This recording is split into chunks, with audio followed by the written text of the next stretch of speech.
We take it to Capitol Hill now, where Democrats are issuing a list of demands in order to maintain DHS funding. They include reforming ICE and banning immigration enforcement from wearing masks. Republicans are balking at these demands, raising the specter of another government showdown or shutdown, with DHS funding set to expire in just a few days. Congressional correspondent Kilmeny Duchardt live on Capitol Hill.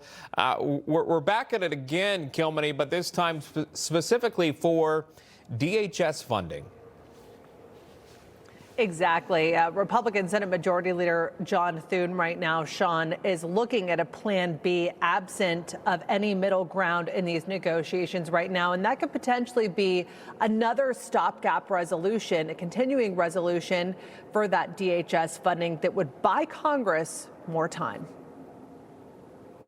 If they're coming to the table demanding a blank check or refusing to consider any measures but their own, they're likely to end up with nothing.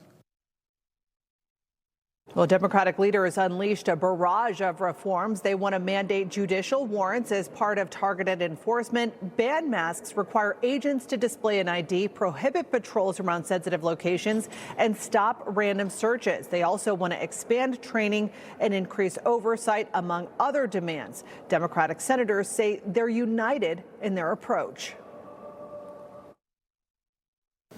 Republicans should talk to their local cops and their police chiefs. And what they will learn is that everything we've proposed is routine, long accepted, well-established police work. We had no officers who wore masks, who didn't have identifying badges, who didn't have their name in their badge. That was a standard of policing. Republican Senator John Cornyn responding with, quote, "You can't make this up." Dems want to require DH officers to show IDs.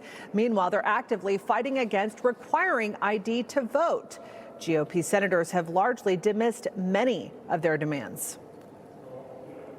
Judicial warrants make no sense because that would take us 700 years to deport people. We'll see if Democrats are going to be reasonable here. Right now, their demands are unreasonable, and so I don't know, but we're not backing off of ending sanctuary cities.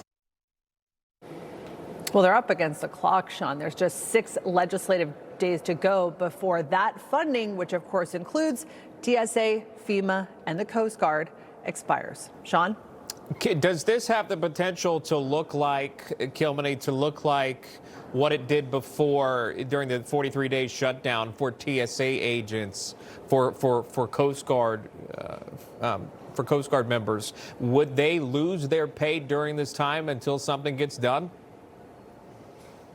Yeah, Sean, this would be a shutdown for that agency. So certainly TSA workers, among those other agencies that you just mentioned, would be without pay. Of course, they'd probably get back pay if they reopen. But again, this is something we're continuing to see, shutdowns that the Democrats are using as leverage for their demands. Yeah, Sean? I mean, this just wasn't that long ago that they had to go through this, and now again, potentially again, even though if they would receive that back pay, their livelihood shouldn't have to depend on that. The back and forth. Thank you so much, Kilmeny Duchardt, joining us live from the Capitol. We appreciate that.